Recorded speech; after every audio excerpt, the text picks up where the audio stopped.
Bismillahirrahmanirrahim. Assalamualaikum warahmatullahi wabarakatuh. Alhamdulillahi wa kafa, wassalatu wassalamu ala nabiyil mustafa wa man sara ala nahjihi faqtifa, wa ba'd. Para jamaah hadirin hadirat rahimakumullah, judul kajian kita pada kesempatan ini yaitu rumah tangga yang diberkahi oleh Allah Subhanahu wa Ta'ala, merajut sakinah di era digital. Hadirin hadirat rahimakumullah, kita semua pasti berharap supaya rumah tangga kita adalah rumah tangga yang sakinah, mawaddah warahmah, sebagaimana doa-doa yang disampaikan oleh keluarga besar kita, para saudara kita, kawan-kawan kita pada saat akad nikah dulu.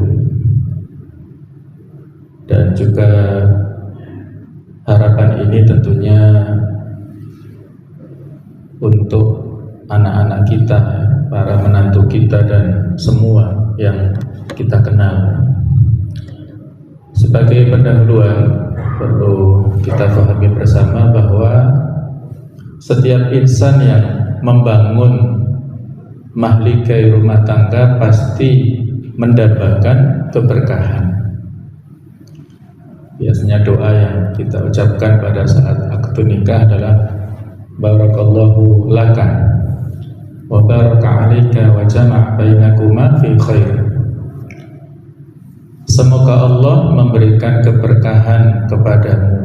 Laka adalah dalam hal-hal yang menyenangkan.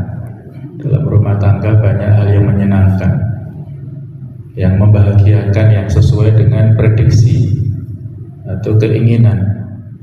Tapi juga wa baraka alaika, mudah-mudahan Allah tetap memberikan keberkahan atasmu.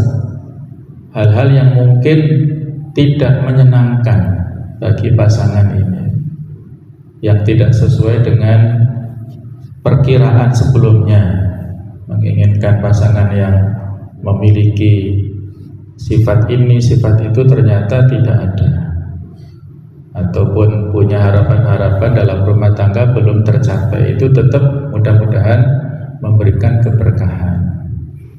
Berkah atau barokah bukan berarti tanpa masalah, melainkan bertambahnya kebaikan atau ziyadatul khair dalam kondisi apapun. Rumah tangga yang diberkahi adalah rumah tangga yang menjadi dalam tanda kutip surga sebelum surga, tempat di mana ridha Allah menjadi poros utama. Ada tagline biasanya dalam rumah tangga muslim, ya, baiti jannati, rumahku adalah surgaku. Pada saat kita sehari-harinya sibuk, ya, terutama para kepala rumah tangga ini sibuk aktivitas di luar, pada saat pulang ke rumah itu menemukan kenyamanan, ketentraman, ketenangan dari suasana yang ada di dalam rumah tangga, maka itu akan bisa memberikan refresh, ya, memberikan hiburan yang menyenangkan bagi masing-masing. Tapi kalau pulang kondisinya tidak menyenangkan, maka bisa jadi masing-masing anggota keluarga ini mencari kesenangan di luar. Nah, itulah yang bahaya pada saat rumah tangga ini tidak kondusif. Nah, sebenarnya apa pengertian rumah tangga Islami itu?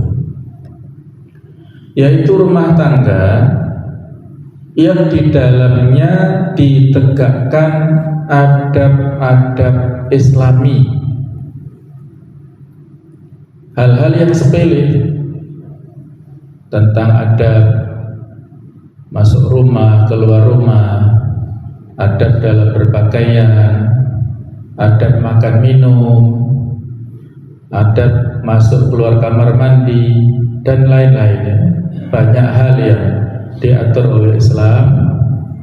Dalam hal ini kita harus perhatian penerapan adab-adab Islami ini sesederhana atau sekecil mungkin.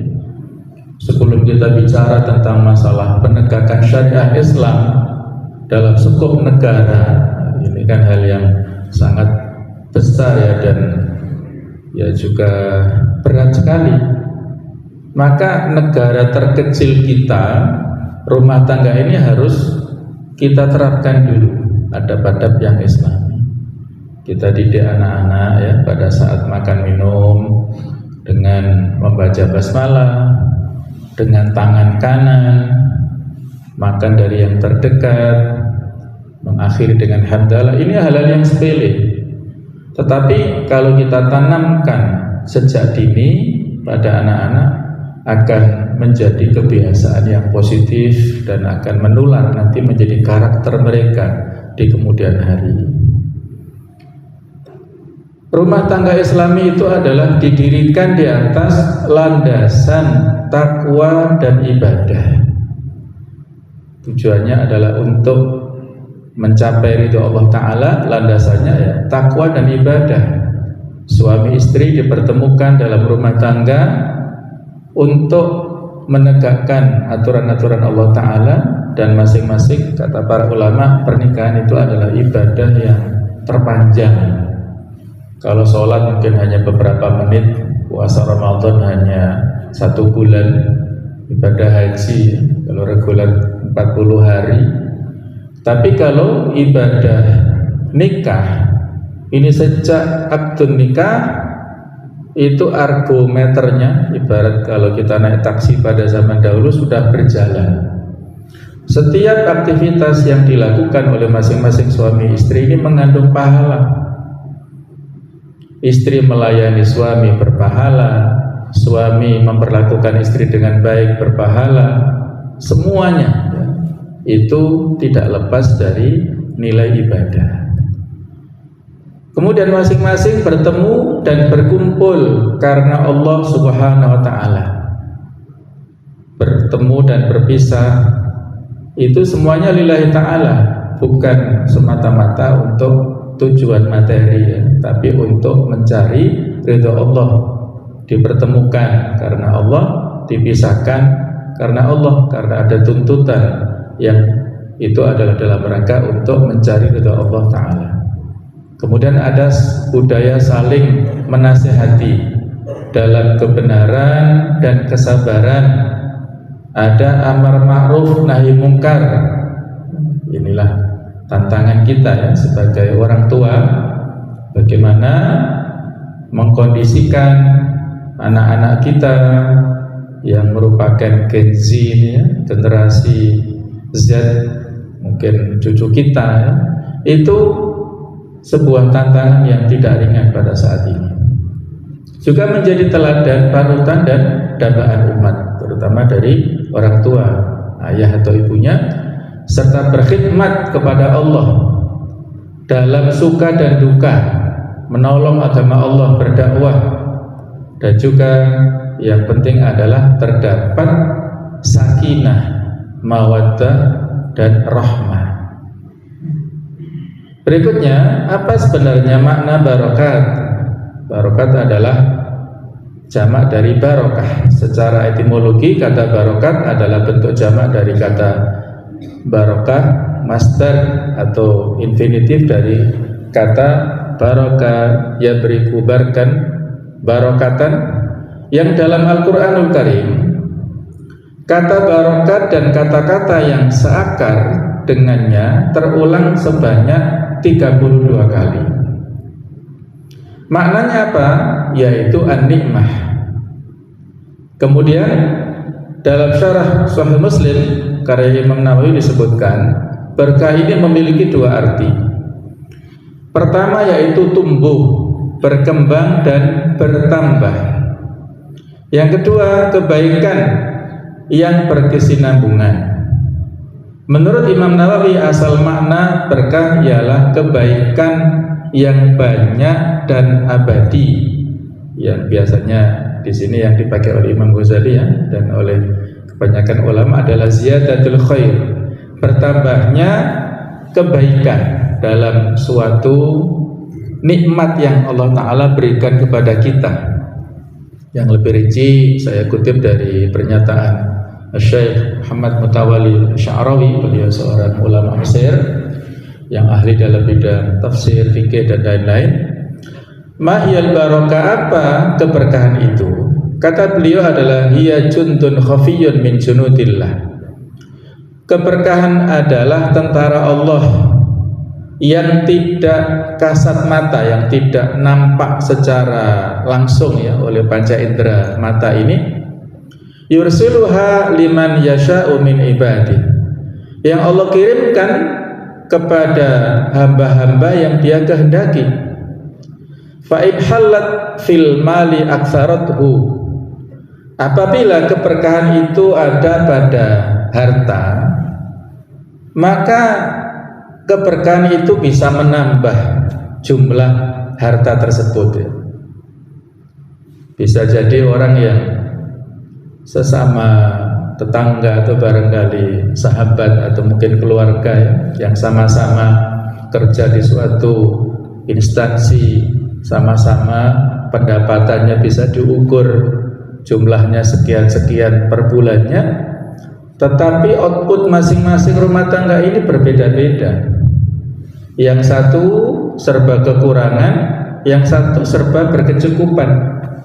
Yang satu senantiasa ya tidak bisa mengalokasikan dengan baik, yang satu bisa menyekolahkan anak-anaknya, bahkan mengkuliahkan sampai mungkin S3, bahkan mungkin bisa haji, bisa umroh, padahal pendapatan bulanannya sama. Nah, itu bedanya adalah dari sisi keberkahannya. Aksaratu, ya bisa memperbanyak harta, keberkahan. Wa fil walad aslahathu, kalau keberkahan ada pada anak, maka keberkahan ini bisa membuat anak ini soleh. Dan ini yang kita harapkan semua ya, doa-doa kita supaya Allah Ta'ala menjadikan putra-putri kita soleh-solehah. Nah, itu dari mana? Yaitu keberkahan. Keberkahan yang ada pada anak, dia memiliki sifat yang qanaah, mudah untuk diatur, ya, taat pada ayah ibunya, tidak neko-neko, tidak boros, rajin ibadahnya, baik akhlaknya, pokoknya menjadi qurrata a'yun ya, membuat mata kita kalau melihatnya itu suka dan senang. Nah, itulah keberkahan ada pada anak. Wa fil jasad qawwathu, kalau keberkahan itu ada pada fisik kita, pada jasad kita, maka memberikan kekuatan. Kita juga begitu ya. Masing-masing usianya sama, tetapi beda. Yang satu kuat, masih puasa normal, berangkat ke masjid, sholat 5 waktu, pokoknya masih aktivitas normal. Yang satu usianya sama, tapi sakit-sakitan ya, fisiknya lemah, tidak punya imunitas. Nah, ini beda masing-masing ini ya. Wa fil waqti amarathu, kalau keberkahan itu ada pada waktu, maka bisa membuat waktu ini bermanfaat, produktif ya. Waktu sehari-hari ya, kita ukur Ramadan ini saja. Ada yang pada saat bulan Ramadan sejak mungkin 3 hari pertama atau mungkin 1 pekan pertama sudah khatam tilawah Quran. Padahal orangnya juga tidak pengangguran ya, sibuk juga, tapi sudah khatam tilawah Al-Quran, sudah berbuat ini berbuat itu. Usianya pendek tetapi punya produktivitas karya yang luar biasa, seperti para ulama kita dulu ya. Itu waktu yang barokah. Wa fil qalbi as'adathu, kalau keberkahan itu ada pada waktu, maka mohon maaf, pada hati ya. Kalau keberkahan ada pada hati manusia, maka bisa memberikan kebahagiaan, kesenangan, kenyamanan ya. Kita dipertemukan dalam kebaikan ya, di majelis ilmu, Allah memberikan keberkahan pada hati, akan memberikan kenyamanan, menemukan kenyamanan di sini. Tapi kalau orang yang tidak diberikan keberkahan ya, tidak betah berlama-lama di masjid ya, tidak betah berlama-lama di pengajian. Nah, seperti itulah ya, masing-masing berbeda-beda. Maka di akhir kalimat ini Syekh Mutawalli Sya'rawi mengatakan as'alullaha an yarzuqana al-barakah. Semoga Allah Ta'ala memberikan rezeki kepada kita keberkahan fi buyutina, pada rumah-rumah kita, wasihatina, pada kesehatan kita, wahayatina, pada kehidupan kita, wa dzurriyyatina, pada anak-anak kita, wa amwalina, harta-harta kita, wa awqatina, dan pada waktu-waktu kita, khususnya saat ini ada pada bulan Ramadan. Hadirin hadirat rahimakumullah, apa sebenarnya kaitan ya posisi rumah tangga Islami apabila kita kaitkan dengan maqasidus syariah, tujuan umum disyariatkannya agama kita ini ya. Inilah posisi strategis keluarga dalam mencapai tujuan umum syariat ini. Ada yang namanya hifdzul mujtama, yaitu menjaga masyarakat. Kemudian di antara darurat kepentingan kita dalam kehidupan adalah hifdzun nasl, menjaga keturunan. Kemudian hifdzul kayan al-istimai, menjaga eksistensi sosial. Itu tidak terwujud apabila tidak ada keluarga. Nah, dengan pernikahan yang menjadi awal terbentuknya keluarga, maka di sana al-injab, ada reproduksi. Kemudian bihifdzin nasl, dengan menjaga nasab atau keturunan, yang mana pada saat berikutnya ya, dengan menjaga eksistensi sosial, yaitu hifdzul muassasah al-istimaiyah, menjaga lembaga sosial kemasyarakatan. Kemudian hifdzul alaqat al-istimaiyah, menjaga hubungan sosial kemasyarakatan, yang masing-masing ini melahirkan misi yang berbeda-beda ya. Ya, jadi kalau lembaga di masyarakat ini al-hifdzu bi tsaqafatil muassasah, menjaga budaya kelembagaan, kemudian pada akhirnya nanti menghasilkan output yang bermanfaat di masyarakat, yang mana al-mujtama' masdarus sultah, masyarakat itu adalah sumber kekuasaan. Jadi tidak terbentuk negara kalau tidak ada masyarakat terkecil, mulai dari tingkat rumah tangga, kemudian RT, RW, desa dan seterusnya sampai negara.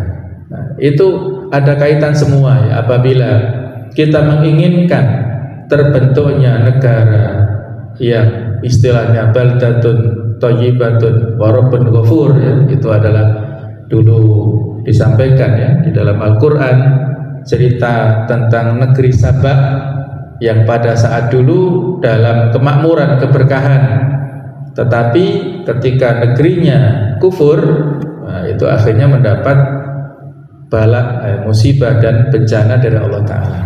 Jadi terbentuknya negara yang kuat, yang solid, yang penuh dengan berkah, itu diawali dengan terbentuknya keluarga terkecil. Kalau keluarga beres, akan menjadi beres. Satu RT, satu RW juga menjadi gampang tatanannya.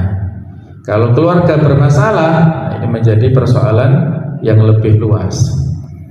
Hadirin hadirat rahimakumullah, Allah Ta'ala mengajarkan kepada kita ada landasan dalil ya, visi dan misi dari langit yang diajarkan Allah Ta'ala kepada kita semuanya dalam Al-Quran.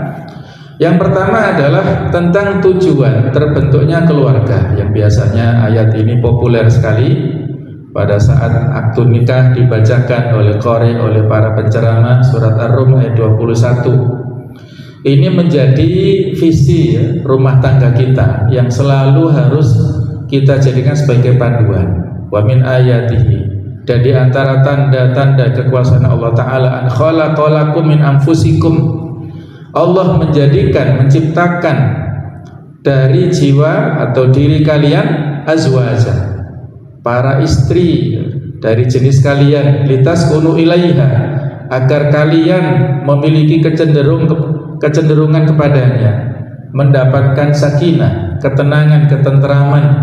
Wa ja'ala bainakum mawaddata wa rahmah, Allah menjadikan di antara kalian yaitu rasa kasih, mawaddah, cinta, wa rahmah, dan sayang.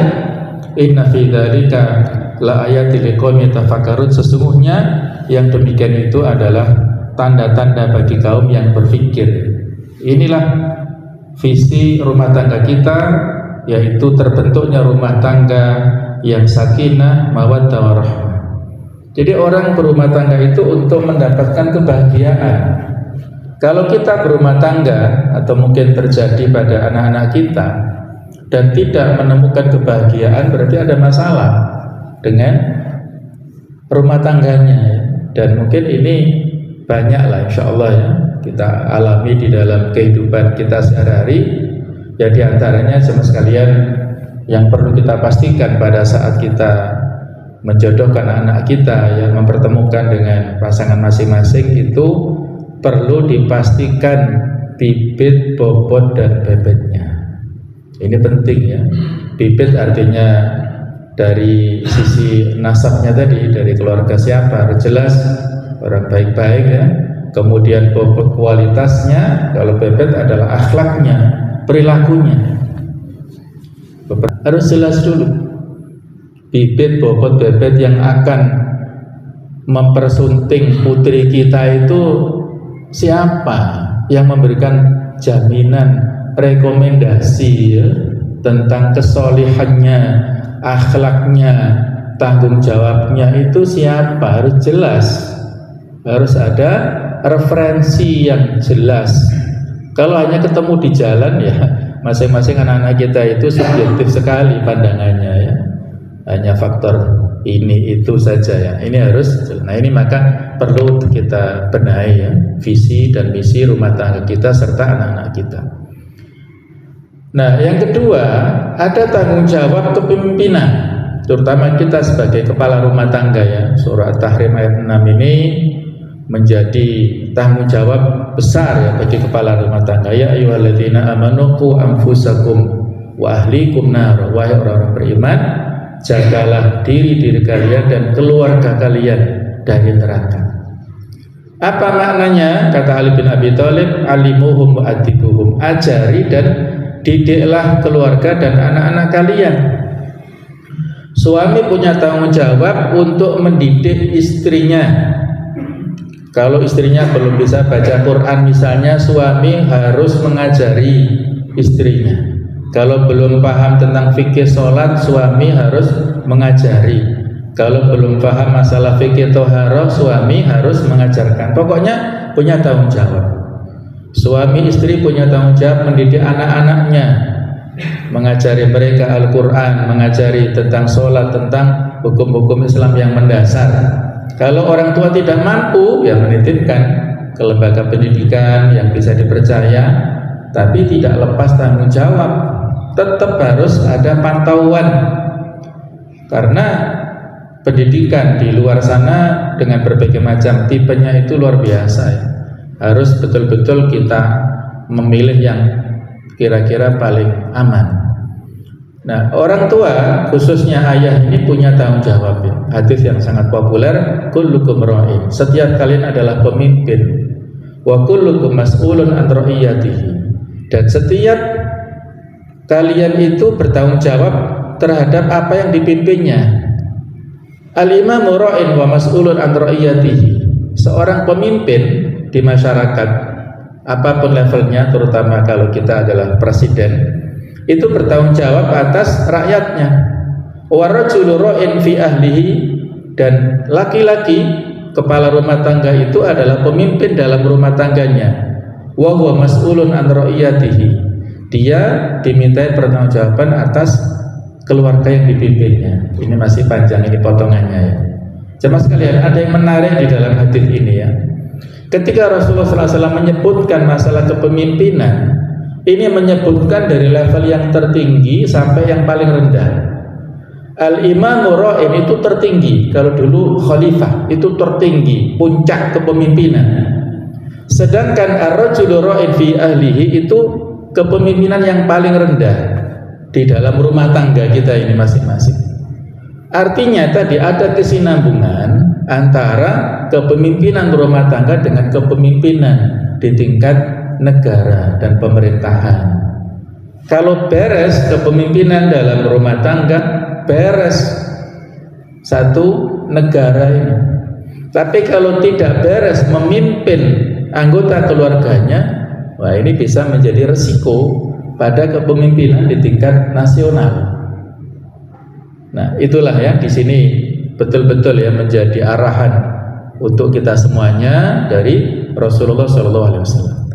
Yang ketiga, tentang kunci keharmonisan rumah tangga yang diberikan isyarat dalam hadis, yaitu standar kebaikan orang itu dari perilakunya kepada keluarga. Khairukum li ahlihi wa ana khairukum li ahli. Sebaik-baik kalian adalah orang yang paling baik dengan keluarga atau istrinya, dan aku adalah orang yang paling baik di hadapan keluarga atau istri. Kalau kadang-kadang kita ini kan kebalikannya ya, ngapunten ya, ada seorang suami kepala rumah tangga yang dia bekerja di luar, betapa bisa sangat sabarnya dalam menghadapi customernya atau mungkin kawan-kawannya dalam berinteraksi sosial di luar. Betapa lembutnya kata-katanya dan sopannya dalam berperilaku. Tetapi sayangnya, ironisnya, ketika pulang ke rumah, betapa kasarnya dia bicara dengan istrinya. Betapa kasarnya ketika bicara dengan anak-anaknya, membentak-bentak. Tidak sabar dalam menghadapi situasi rumah. Ini kan aneh. Seolah-olah punya dua kepribadian. Jadi di luar dia sangat ramah, sangat santun, sangat sabar. Di dalam rumah seperti singa kelaparan. Ini kan aneh sekali ya. Ada apa seperti itu? Nah, kita jangan sampai. Orang yang terdekat dengan kita di rumah tangga adalah yang paling punya hak untuk kita bermuamalah baik kepadanya. Kalau kita loman di luar ya, maka juga loman di dalam. Wah, kalau di luar neraktir ya teman-temannya. Kalau di rumah anaknya minta sangu sekian aja sudah nggak dikasih, istrinya minta belanja diundat-undat macam-macam. Nah, ini hal yang kontradiktif ya, yang tidak seimbang. Nabi SAW memberikan pengajaran pada kita yang terbaik di antara kalian, standarnya itu adalah yang terbaik dalam bermuamalah dengan keluarganya. Nah, jemaah sekalian, kita bisa mengambil keteladanan dari potret rumah tangga Rasulullah SAW dan juga para sahabat sesudahnya. Di antara yang bisa kita potret dari rumah tangga beliau, penuh dengan keromantisan dan penghargaan. Rasulullah SAW tidak segan membantu pekerjaan rumah tangga, ya, menjahit bajunya sendiri, memperbaiki sandalnya, dan selalu memanggil istri dengan sebutan yang indah seperti Humairah, yaitu kemerah-merahan ya kepada Aisyah karena pipi beliau yang merah. Nah, keberkahan hadir karena adanya keterbukaan dan rasa saling menghargai. Inilah ya perlu kita untuk menghidupkan keharmonisan ya, keromantisan dalam rumah tangga dengan melakukan atau memadukan ya, kira-kira bahasa cinta pasangan kita masing-masing itu dari sisi apanya? Apakah dari kata-kata, dari pelayanan, kebersamaan, ataukah hadiah, ataukah sentuhan ini 5 bahasa cinta yang disebutkan oleh para pakar ya. Pasangan kita itu merasa dicintai kalau kita perlakukan seperti apa. Kadang-kadang kalau wanita itu suka bahasa verbal, bahasa tulisan WA ya, aku kangen padamu misalnya, I love you atau yang lainnya lah, itu betul-betul menancap kuat pada pasangan atau seorang istri ya, yang diperlakukan seperti itu oleh suaminya. Kadang-kadang kalau laki ini tidak bahasanya cinta bukan verbal, dia cuek saja.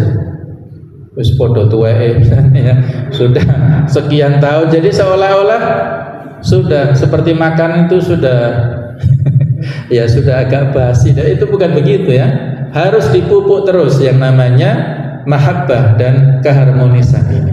Dari mana ya? Dari ya, mungkin perlu ya, kalau panjenengan barangkali sudah banyak yang sudah kembali berdua ya, ketika anaknya sudah menikah, sudah berumah tangga, kita kembali berdua. Dulu kita akad nikah berdua, sekarang sudah berdua, ya sudah sehidup semati sesurga insyaallah ya. Nah, jadi itu ya, aset terbesar adalah komunikasi ataupun keharmonisan dalam rumah tangga. Contoh kedua yaitu bagaimana rumah tangga Ali bin Abi Thalib dan Fatimah Az-Zahra yang luar biasa sederhananya ya. Suatu saat Fatimah ini mengeluh karena capek ya, mengurus kebutuhan rumah tangga ataupun melayani ya dalam keperluan rumah tangga. Kemudian minta pada Ali bin Abi Thalib, tolonglah carikan pembantu ya supaya bisa meringankan bebanku. Kata Ali bin Abi Thalib, saya nggak punya uang. Kalau mendatangkan pembantu kan perlu biaya, perlu gaji. Saya nggak punya. Coba matur pada orang tua kita Rasulullah SAW, coba sampaikan. Maka datanglah Fatimah matur pada Rasulullah tentang kondisinya begini. Nah, Nabi nggak memberikan solusi secara langsung ya, tapi malah memberikan solusi dari sisi spiritual. Maukah kamu aku berikan solusi yang lebih baik dari yang kamu usulkan pembantu? Itu solusinya ini. Diajari untuk berzikir subhanallah, alhamdulillah, Allahu akbar sebelum tidur. Ini apa hubungannya antara capek dengan zikir ini ya? Ini seolah kan nggak nyambung ya. Nah, padahal justru disinilah letak rahasianya. Ibu-ibu yang merasa capek dalam mengurus rumah tangga ini, praktekkan, insya Allah ini barokah ya.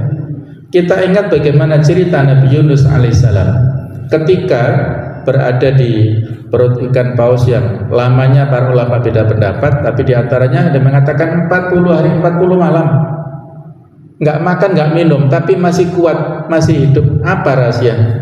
Berzikir la ilaha illa anta subhanaka inni kuntu minadz zalimin. Dengan zikir itu Allah memberikan kekuatan fisik kepada manusia dan bisa bertahan. Nah, begitu pula ibu-ibu yang mengurus rumah tangga capek, tapi dengan berzikir Allah memberikan ketenangan batin, yang dengan ketenangan batin kekuatan fisik itu menjadi sehat, walaupun beban rumah tangga luar biasa tetapi nggak terasa. Nah, itulah. Kemudian kalau dari para ulama, bagaimana potret ulama Ahmad bin Hanbal ini, masya Allah, beliau seorang alim, seorang muhaddits, ahli hadits, seorang faqih, dan juga menurunkan ilmunya kepada putranya. Di antaranya adalah Abdullah, putra dari Ahmad bin Hanbal ini, hafal dari ayahnya 30.000 hadis dari kitab musnadnya dan 80.000 hadis dari tafsir dan yang lain-lainnya. Masya Allah, luar biasa. Nah, kemudian juga bagaimana ini contoh luar biasa ya, Al-Imam Asyuti rahimahullah, beliau dijuluki sebagai Ibnul Qutub, si anak buku, karena ia lahir di antara buku-buku ayahnya. Pada waktu itu ayahnya ingin membaca suatu buku, ia minta tolong istrinya yang sedang hamil tua untuk mengembalikannya, untuk mengambilkannya ya di perpustakaannya di antara buku-buku yang lain di rumahnya.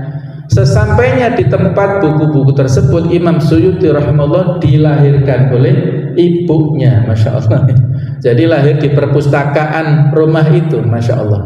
Inilah ya seorang ulama besar, lahir dari keluarga yang cinta pada ilmu. Nah, apa ciri rumah tangga yang diberkahi itu jamaah sekalian? Intinya 3 ini. Nanti ada rincian berikutnya ya. Yang penting adalah di sana tegaknya sholat. Rumah yang sering terdengar lantunan Al-Quran dan sholat berjamaah. Apakah suami tidak ke masjid? Ya, silahkan ke masjid ya. Tapi kan ada waktu-waktu yang lain ya. Mungkin ada perbedaan pendapat, tetapi bisa saja suami ini pada saat sudah sholat berjamaah di masjid, istrinya menunggu di rumah, tidak ikut ke masjid, kemudian suaminya pulang ke rumah, boleh dia niat untuk sholat sunnah ba'diyah dan istrinya sholat wajib. Nah, itu tidak ada kewajiban kesatuan niat antara imam dan makmum. Ada dalil-dalilnya ya, ini dalam bab fikih ya, boleh silahkan. Suami 2 rakaat salam, istrinya kalau maghrib meneruskan 1 lagi, kalau isya teruskan 2 lagi. Nah, seperti itu boleh. Jadi ini kan teknis ya, masalah-masalah yang bisa diatur, dipertemukan. Ada nuansa ibadah di dalam rumah. Yang kedua, makanan yang halal. Keberkahan sulit masuk jika ada harta yang haram yang mengalir di darah anak istri. Jadi harus betul-betul dijaga ya kehalalannya dan juga thayyibnya. Yang ketiga, akhlak yang lembut. Beliau bersabda, innallaha idza ahabba ahla baitin adkhala alaihimur rifqa. Jika Allah menghendaki kebaikan bagi satu keluarga, maka Allah memasukkannya rasa kelembutan di antara mereka ya. Jadi ngapunten, kalau rumah tangga yang suka ada teriak-teriak di situ, suami suka teriak-teriak kepada istrinya supaya dilayani, istri teriak-teriak memarahi kepada anaknya. Nah, hati-hati, jangan-jangan Allah tidak menghendaki kebaikan dalam rumah tangga itu. Bahaya. Kalau rumah tangga itu dikehendaki baik, Allah memberikan kelembutan, bicaranya lembut, komunikasinya baik. Nah, seperti itu. Nah, kemudian kalau rincian yang lain adalah poin-poin ini sebagai kunci keberkahan keluarga Islami. Yang satu, poin 1 adalah menjadikan Allah sebagai pusat kehidupan ya. Menjadikan pernikahan sebagai ibadah dan menjalankan aturan Allah dalam rumah tangga. Yang kedua, qanaah, menerima apa adanya, nerimo ing pantung, saling menerima kelebihan dan kekurangan pasangan serta bersyukur atas rezeki yang ada. Tidak perlu membandingkan dengan yang lebih tinggi dari sisi duniawinya. Yang ketiga, komunikasi efektif dan terbuka, menyelesaikan masalah dengan musyawarah dan menjaga keterbukaan untuk menghindari saling curiga ya. Jadi ya nanti ditatalah komunikasi ya antara suami istri ya, biasa saja, tidak ada ngapunten ya password-passwordan di HP ya, suami memberi password yang istri nggak tahu, istri buat password yang suami nggak tahu. Ini kan akhirnya menimbulkan kecurigaan. Ada apa? Walaupun nggak boleh saling kepo juga ya, nggak boleh, tetap ada batas-batasnya.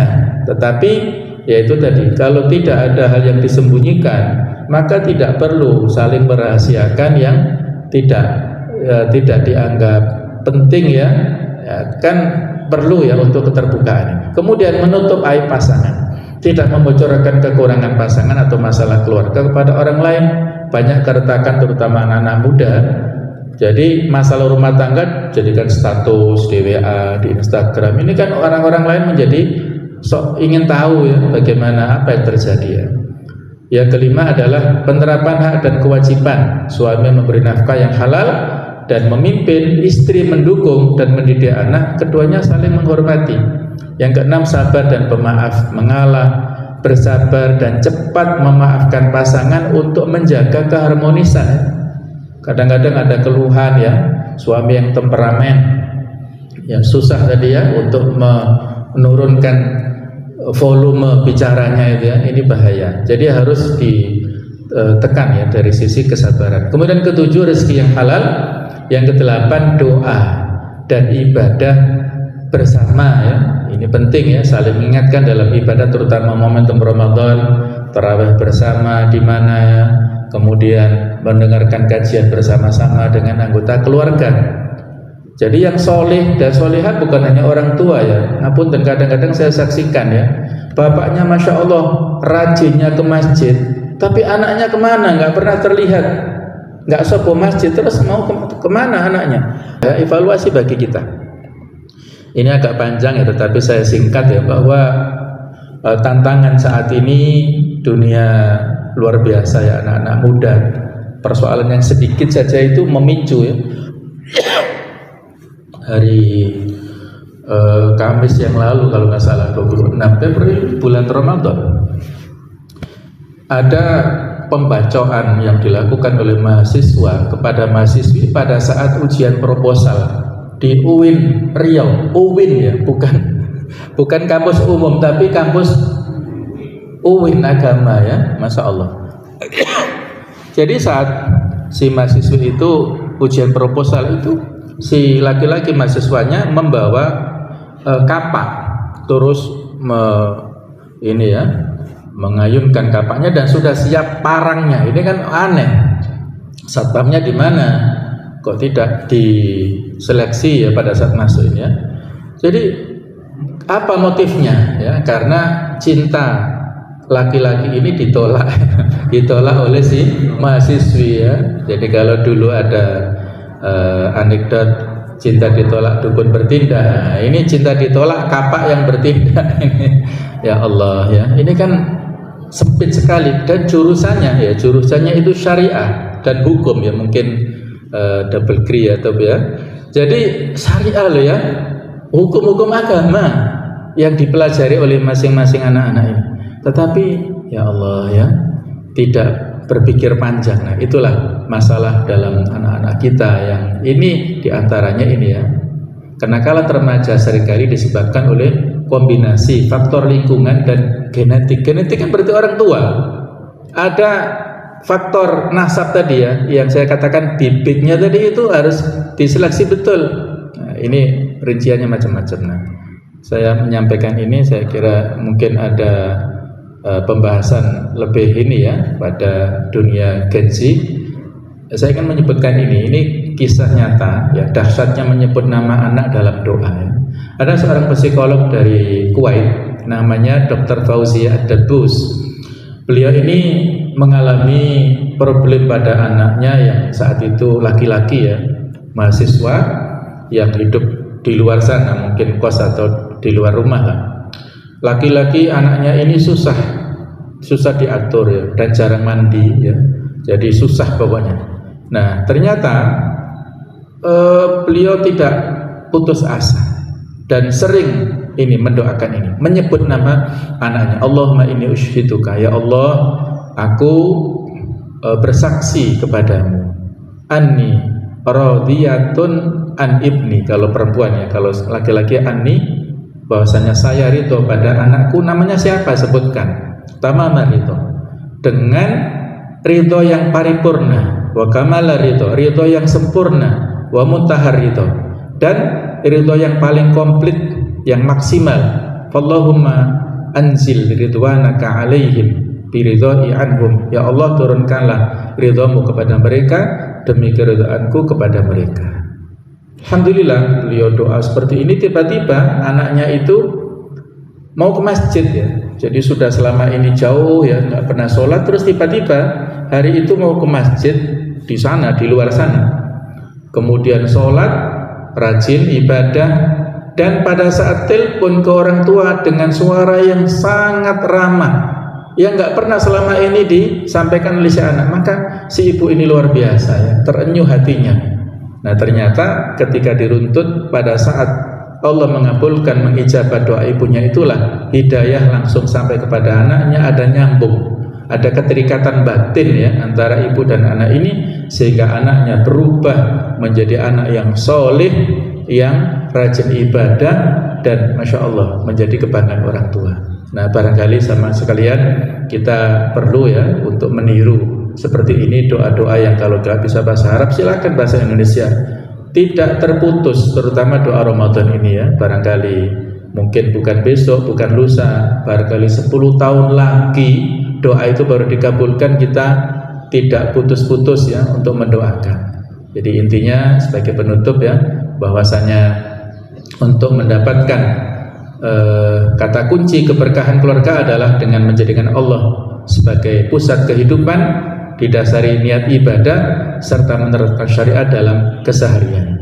Kemudian pondasi utamanya yaitu meliputi ketakwaan, komunikasi yang baik, saling memahami hak dan kewajiban, qanaah menerima keadaan, menutupi aib, sabar dan mencari rezeki yang halal. Demikianlah mudah-mudahan Allah Ta'ala menjaga kita semuanya, mengkondisikan rumah tangga kita semuanya sehingga selalu dalam keadaan sakinah, mawaddah warahmah. Kita dipertemukan di dunia ini sampai reuni nanti di surganya Allah Subhanahu wa taala. Barakallahu fikum. Mohon maaf kalau ada kekhilafan. Subhanakallahumma wa bihamdik asyhadu an la ilaha illa anta astaghfiruka wa atubu ilaik. Wassalamualaikum warahmatullahi wabarakatuh.